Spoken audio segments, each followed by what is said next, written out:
Hello everybody, welcome back to Language, Litigation, and Integration. It is another Friday, it is another week without constitutional rights. Article 1, Section 8, Clause 8 of the United States Constitution gives you a right to your writings and discoveries. If you're new to my content, new to my channel, you can just click around on the science lectures. I'm going to rename it Science Derivation here shortly. It's a complete proof, it's a complete demonstration of analysis. It is what you would call a first principle mathematical proof, I guess. But it's a completion of analysis. And so it's the most comprehensive proof you could ever demonstrate. It is a direct violation of the law not to publish it. Every major academic university is completely aware of it. Every major law enforcement agency is completely aware of who I am.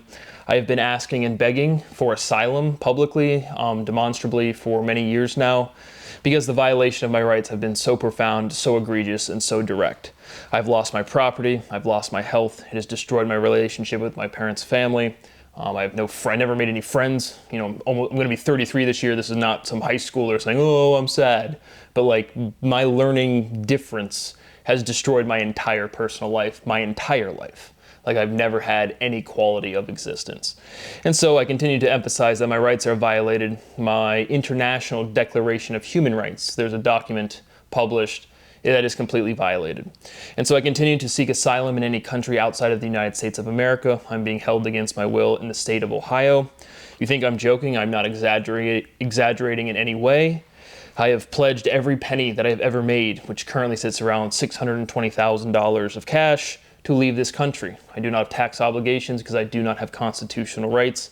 I cannot establish any quality of life with the continuing and ongoing criminal activity being perpetrated against me by Michael DeWine, by Andrew Ginther, by Donald Trump, and by any other jurisdiction in which my property is being distributed, which again is very legitimately the entire academic structure. So specifically to the mathematicians, to the physicists, to the research scientists out there that are watching my work every single day, what is wrong with you? How do you go through a PhD? How do you go through what it's like to produce something, to produce a thesis, to work for an academic dissertation, to work for publication, and then turn around and slam the door shut for the next guy? One day I am going to be somebody, which is fucking hilarious to say considering I'm the only relevant scientist. Truly at this point I own scientific dissemination. There is no point for any single individual to go to math class or to go to physics class and the first thing they do is watch all of my derivation. There's just no point to do anything else. All of the results are independent of me, and it's a complete demonstration of analysis, which will be the second one, when the only other one was, oh, yep, that's me as well.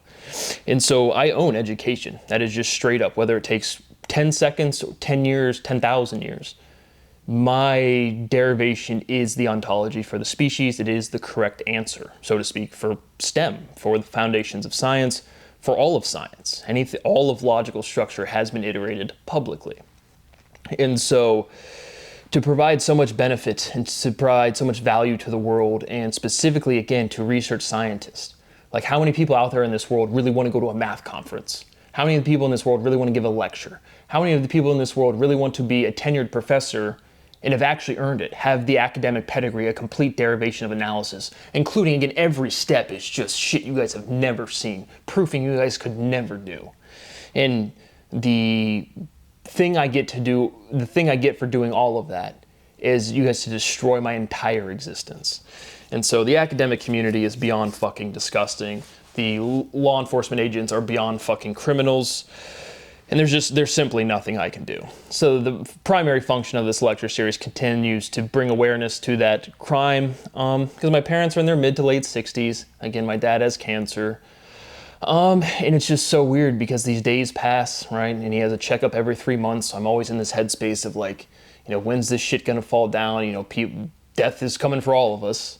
And it's just so weird to have such a profound amount of accomplishment, just very literally sitting there watching the NCAA basketball tournament where every single university has a legal and professional obligation. All of those people have careers, all of those people have opportunities, and I've simply asked for, again, money to eat and to sleep and to work properly, and having, again, financial stability. If you knew how much destruction and turmoil it's caused in my personal life, just specifically with my relationship with my parents, all over money that I've earned. It is the most disgusting fucking shit in the world.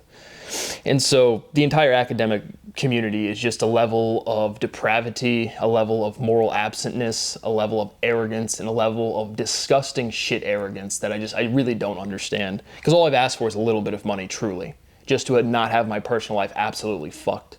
And again, I've faced grave bodily harm in a variety of ways.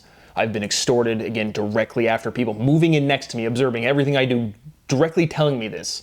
And then I buy a house and the state of Colorado tries to say I owe taxes.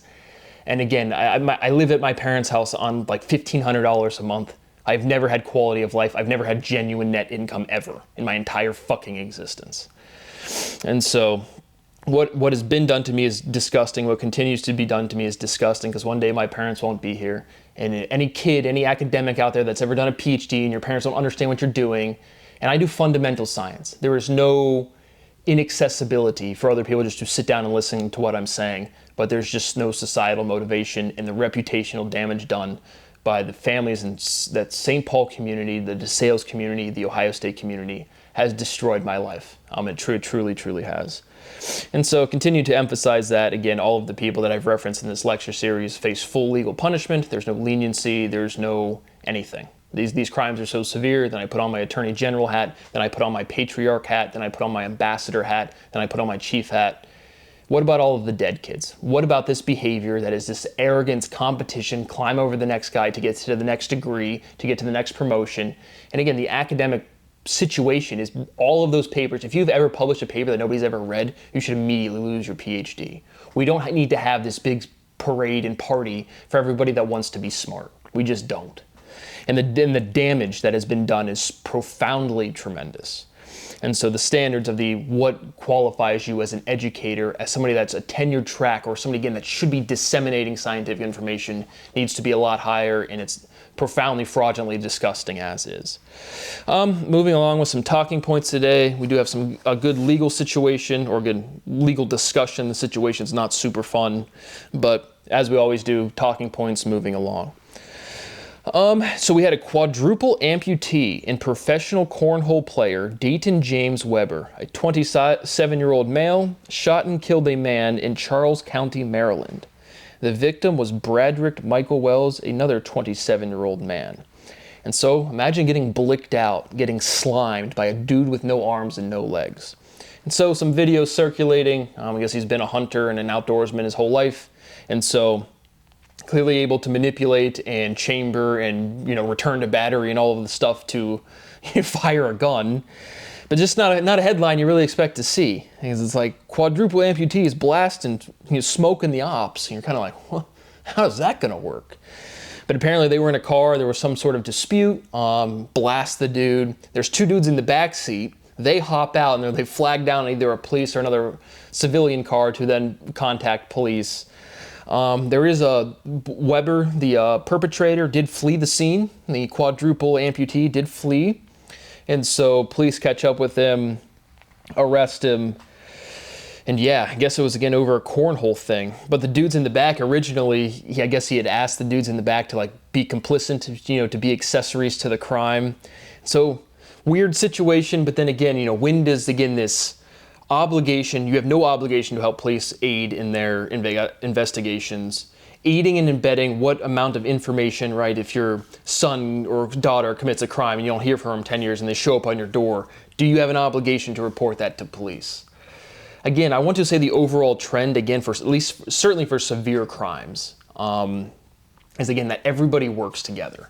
People make choices. If there's shit, they get punished for them, meaning right now, I would say a lot of people wouldn't turn over anybody for any reason. I don't think that's going to be the long-scale trend. I'm not going to sit here and criticize people, helping people that have done crimes or not snitching, I guess. But again, just a sociological development that I think will happen. Again, law is everybody's responsibility from all aspects, from all angles. But I think, again, if you're a parent and you have somebody breaks out of prison or commits a crime, or even if you're in contact with them and they just show up at your house, it's like there has to be kind of like a huge threshold to be either an accessory to the crime, accessory after the fact, aiding and abetting, so on and so forth. So moving along. We talked about this in my financial tradings basic series specifically, and I articulated pretty much everything I wanted to. But there was $580 million in oil futures and $1.5 billion in SPY, the S&P 500 futures contracts traded 15 minutes before Trump's tweets about productive talks, and it reverses the Iran sentiment, meaning the oil prices are going to go down. That was several days ago, as you've seen. Today is Friday 27th, 28th, but the oil prices are back up. We've covered that in the economics. To me, this is just one of those, I highly doubt this is direct fraud. I highly doubt this is direct insider trading. Any direct fraud or insider trading is immediately punishable. I mean, that's no question.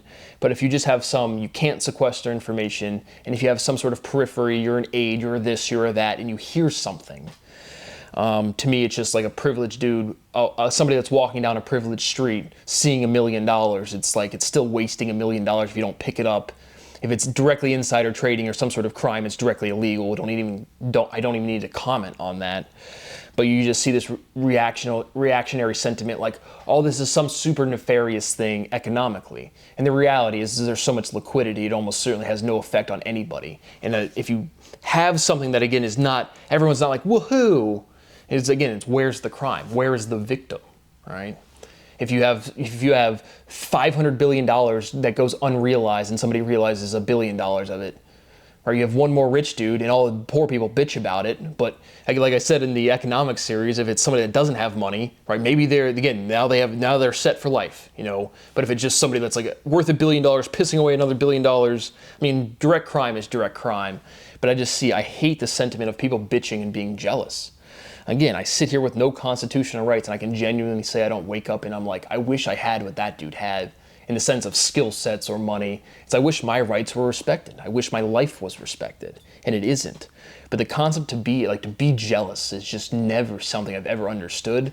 Frankly, I don't see it all of that much. Like when I was in high school, there wasn't really cliques or stereotypes. There was insecure high schoolers, but it wasn't like, this is the cool kids, this is the bad kids, this is the jocks, this is the that. But I see insecure people pissing over each other, again, in this context, like a high school environment. Just the haves and the have-nots. Some dude has some access to information. Again, people are born into rich families. People are born into wealth. What are you going to do? Sit there and whine your whole life?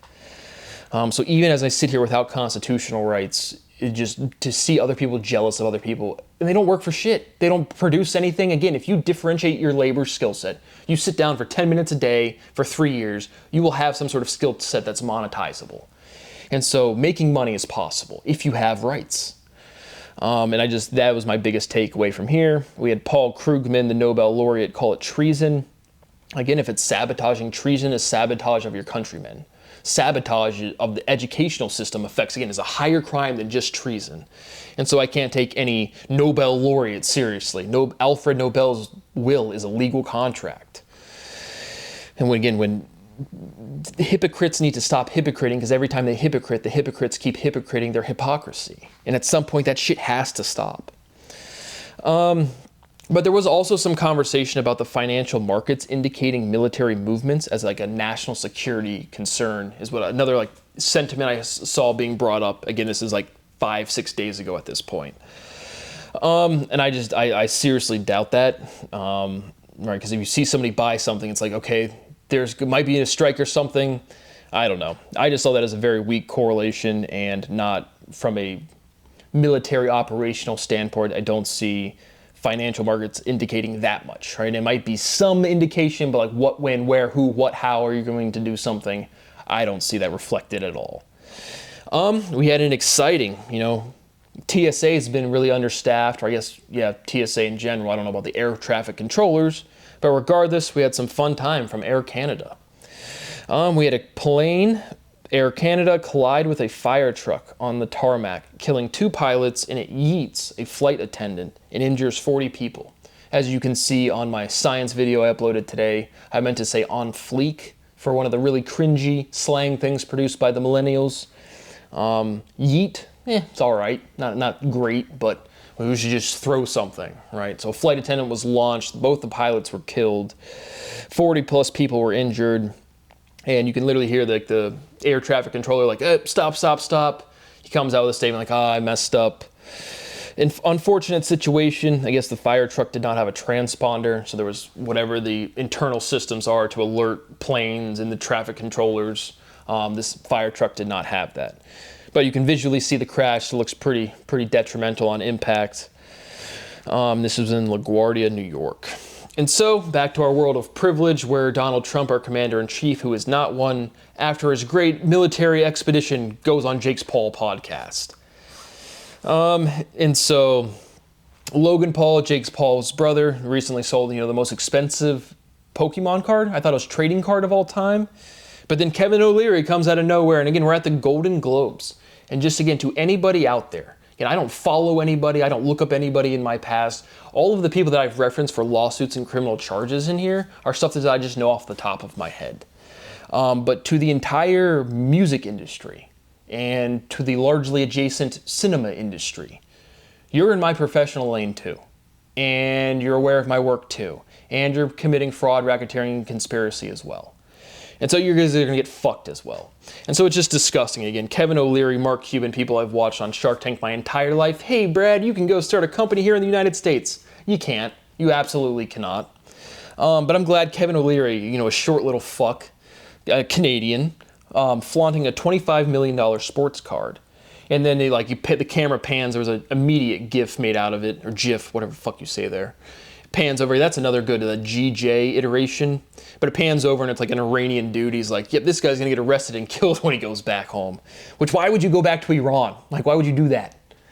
Because I come from a place where, again, leave everything, move over there for a better life. I would have done that a million times over. There's just nowhere to go. There's no one to call. There's nothing to do for me to improve my life. Nothing.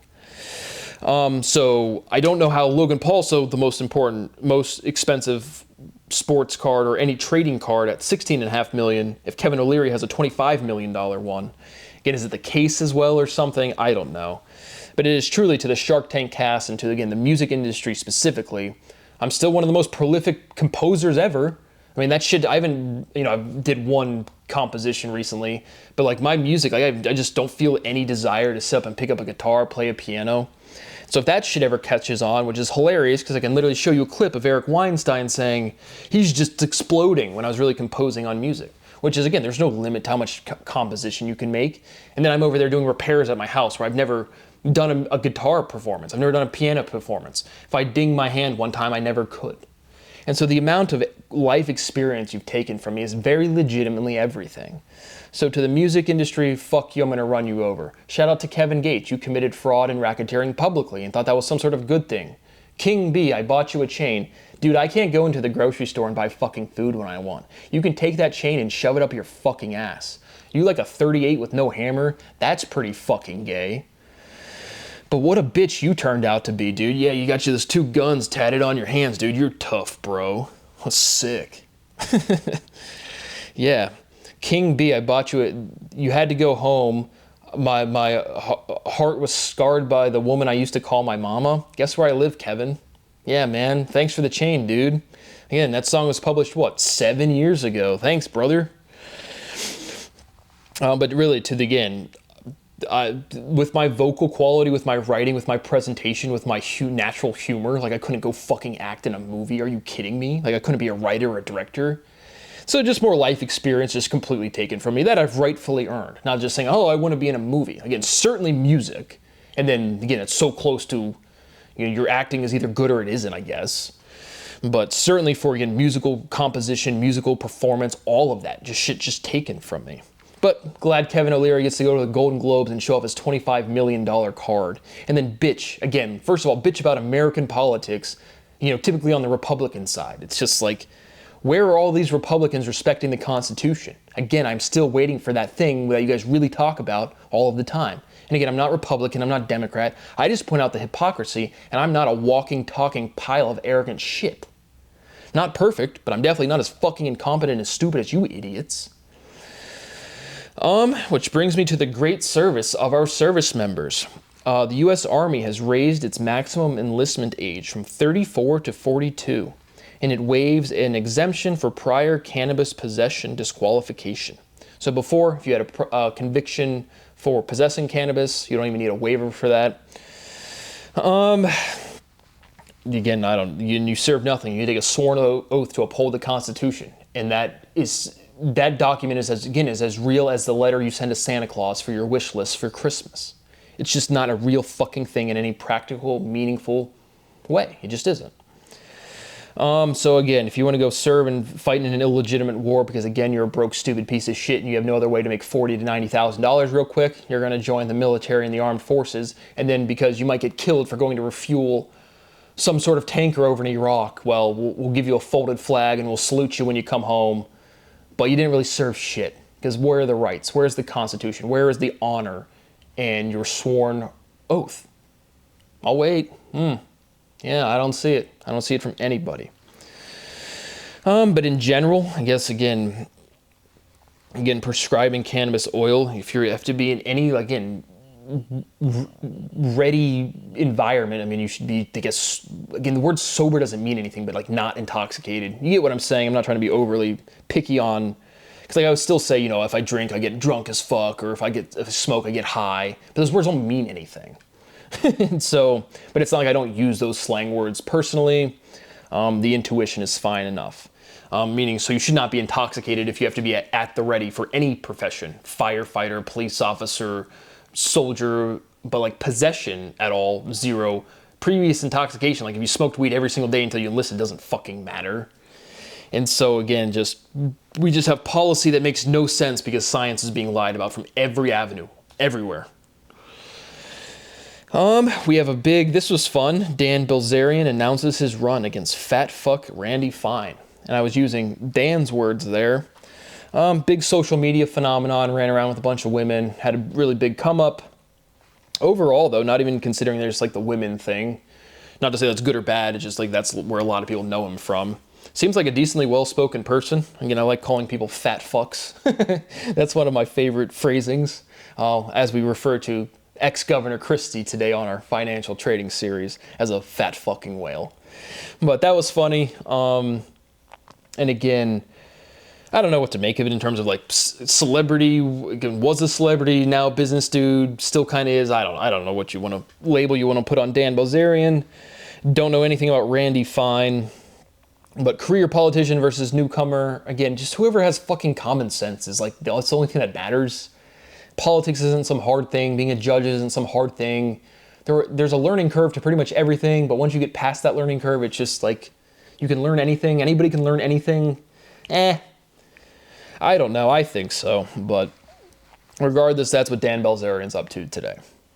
So I got a little notification on my YouTube channel. My YouTube channel is 8 years old. My Gmail account, bboas1017. Again, shout out to Gucci Mane. That is 100% where the 1017 came from. But it's amazing to see all of the work that I've put up there. Again, I remember in 2014 at OSU when I made that account in the North Campus at Ohio State. And since then, I have not been able to exercise my constitutional rights, again, at grave bodily harm, complete destruction of my property, and complete destruction of my life. And all of that work is up there. Look at all of the shit I have up here, all of the competence demonstrated, all of the work, all of the property, all of the proofing, everything, and nobody will acknowledge my entire fucking life. It's disgusting. It is truly disgusting. We had Drewski makes a conservative white woman parody. Definitely not about Erica Kirk at all. Definitely not. Pretty funny. Again, Drewski is not someone I've followed a bunch. I've seen a couple of his skits, or at least the reactions to them pop up. Seems like a decently funny person if you get offended by words or parody or things that people put effort into. I mean, holy shit. The makeup artist on Drewski's shit was crazy good. And so that show was like, what the fuck? But decently funny. And again, if you get if you have an opinion on like a parody, I don't know, dude, go kick rocks, go sniff sand. I don't know, go do something stupid. But Tiger Woods, amazingly, has gotten into another car crash. This dude cannot seem to keep his cars upright. So he nicked some sort of truck, flipped his car. This is on Jupiter Island, Florida. So he got arrested for DUI after being, I'm assuming some sort of field sobriety or just general interactions. The police officers say, hey, this guy's intoxicated. Just in general, I guess, like, do I think there should be like mandatory, to assert liability, mandatory blood testing or urine sampling for a crash. I don't know how that works. I'd assume any like injury crash is already like that. But again, you can have metabolites in your blood system and you not be intoxicated whatsoever. So taking the blood sample, sure, using that blood sample even to say intoxication to me is not scientifically sound. I'm never a fan of cops saying, this is my opinion of you being inebriated, intoxicated, whatever. I've seen it personally. I've seen that against, and cops do whatever they want. They're the biggest fucking loser in the world. It's unacceptable, their overall genuine and general behavior of law enforcement agents, specifically police officers. But for whatever reason, I don't know Florida law, I don't know the situation. And so he refuses to do like he refuses the urine test. He consents to the breathalyzer. They give him one, which we've discussed in this series recently. Blows the 0.00, but he still gets booked on or charged. And then I was watching some clip of a lawyer on one of those like sports channels. And he's arrested for DUI, and the legal consensus from this guy seemed to be like he's going to have to plead guilty to the DUI, because I guess there was again like preliminary or some sort of circumstantial thing where again he's done this before. And so do I agree with that? Again, this is like his fourth time, man. And so it's just like, to me, any recidivism for violent crime or like destruction of property is like extremely egregious. This is, again, he's not even injured. He does some damage to property. Again, I guess I would lightly agree with law enforcement here. Again, I don't have the details of the case, but this seems like a reasonable execution of official duty. Anything that says police officers assert that they've witnessed impairment, I just cringe at that. Definitely a track record with Tiger Woods of doing this shit. Yeah, and so anything else, but just the lawyer saying that he would have to plead guilty, because I just, again, then to the like I just said, the scientific assertion of this metabolite in your bloodstream means that you were impaired, it impaired your driving, just isn't true. It just scientifically isn't true. And as somebody who, there's no, if you have any sort of right, you get prescribed a medication and says do not operate heavy machinery, until you know how this medicine affects you. And so again, like, meaning if someone smokes weed and then drives their car the next day, they're not fucking high, they're not intoxicated, they're not inebriated. And so it's just the presence of metabolite in the bloodstream does not, and then to use that, again, assuming in an insurance and a liability situation, this person comes back with XYZ in their system, therefore they're immediately liable, is not scientifically true. And so, again, I think there's more to be developed here. I don't know. That's all I can say right now. We had Iranian hackers access Kash Patel's Gmail and publish personal photos. Bunch of Cuban cigars, Kash. Looking cute, buddy. It looks like a little fun time out in Havana, having a nice time with the boys or the girls or whatever he's doing.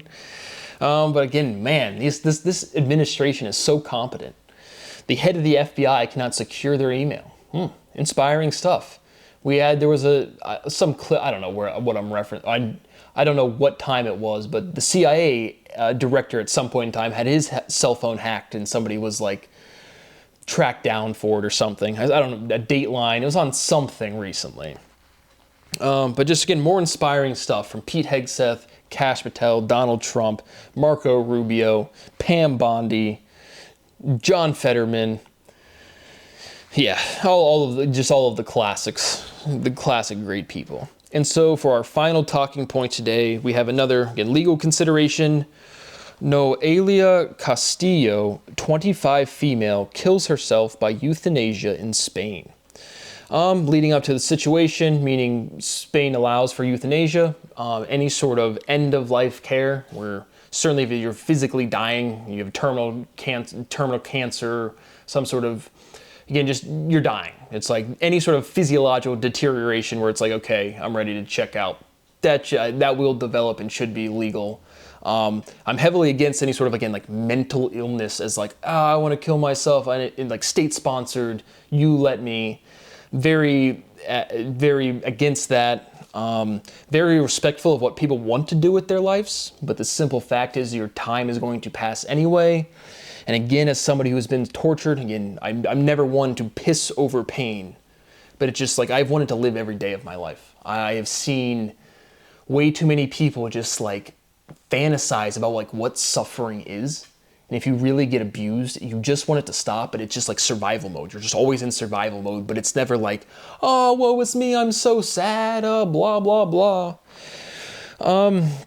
But certainly respectful of, again, consent, what people want to do with their life. But it's just like, so she wants to kill herself. Again, that's the right verbiage. She kills herself by euthanasia. She has state-sponsored somebody administer her some lethal dosage of some drug. But leading up to it, again, the mental, any sort of physical deterioration, to me, that's no real question. You get that established, you want to check out. There's no point to suffer. But she said she was raped multiple times and never reported it. And then you see the headlines where it's like people trying to be respectful of her decision, which, like I said, I'm always respectful of consent. But she never reports it. And so again, and then she said the mental disorders are borderline personality disorder and sleeping problems, OCD, back and leg pain. Because I guess from these reported or non-reported rapes, I'm not to say they did or didn't happen, but again, it's just this overall behavioral pattern where people exaggerate things. And so wanting to be dead for OCD, not a real thing. Wanting to be dead for borderline personality disorder, not a real thing. And so to all these people that support mental illness, validating these conditions as real, this is what you get from it. Is that beneficial? Is that helpful? But so the mental bar to me is just, again, mental disease is not a real thing. It's not well defined. You guys talk about nothing. It's learned helplessness and a respected patheticness, and it's just bullshit. But her father, specifically her father, but her family objected legally. There's a 20-month process of appeal. And so as the father, I certainly would have appealed. She herself said she doesn't have a good relationship with him. But still, even if I didn't have a relationship with somebody, I can't imagine having a child and not having a relationship with them. But I would certainly have, the father would have objected, tried to do this appeal thing. If I was the administrator at the hospital, I certainly wouldn't have not respected her decision. I certainly would have, as a proctor, not her father, tried to advise or guide her out of it. I certainly. Because again, to me, this is just a young woman who's developing and growing up. And again, there's certainly this presence of social phenomenon of like being different by suffering. And it's like the maximum suffering you can is like, oh, I'm in so much pain, I want to leave this world. It's competition over pain. Again, the actual rapes, I have no idea if they happened or didn't happen. But to be, again, I'm not trying to be crude, but like, I just don't know. Like, is getting raped, like, is one sexual experience that you genuinely don't want to happen? I mean, that's, as a legal prosecutor, as an attorney general, that's death penalty. You don't even really have to ask me. 100% guilt, 100% death, no problem. But like physically, like if you get raped, does it like truly like disrupt your like progression going forward? I just don't know. I mean, I guess how severe it is, but she seems to have been wheelchair bound because of an attempted suicide in 2022, and not like the physical rapings themselves. Again, not to say that's any good or bad, just to establish what has really occurred. Because like this is one of the situations where I would absolutely respect the individual's consent over everything, but everything else past that is just like, you should not seek euthanasia for this type of situation. Because then again, when people say, like mental trauma around stuff, it's just like yes and no. I mean, again, I have been tortured my entire fucking life. It's just like, I don't get the trauma aspect of any of it. It's just like, yeah, that person's treating me like shit. That person's even threatening me. That person might even be violent against me, like actually. And then it's just like, why is that traumatic? What does trauma mean? I have flashbacks, I get hot sweats? Nope. Like, I don't give a fuck about anything, man. My emotions were burned off when I was like 12. But that is my overall takeaway from this situation. Unfortunate, definitely would have done all of the legal things to go against it. At the end, would have respected her decision. And I certainly think it's just the overall phenomenon of competing over pain. And so those are the talking points for today. Again, my rights continue to be violated. And it would just mean the world to me if, again, just to have some quality of life while my parents are alive, truly. and I don't expect it to happen. I've already mentally prepared. It's just, again, my dad's in good health now, but again, with late stage cancer, it can turn around at any time. But it has been, again, no, like PSA, I mean, it's prostate cancer specifically, but no non-detectable for years, still non-detectable. It just, when it switches, you know, you never know.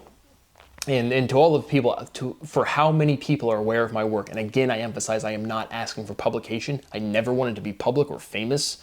Doing all the science I have, I can't imagine that's even remotely possible. But to not give me some money so I can be my own man, my own individual, literally be able to eat, sleep, and work properly, comfortably, financially, and have a relationship with my family outside of money in this. And again, I have an overall pretty good relationship with my parents right now, but they still don't understand what I've done. It's so much. And again, people don't watch my videos, right? So it's just like, how people are doing this to me is beyond fucking disgusting. This power dynamic is going to change, whether it's in this lifetime or the next.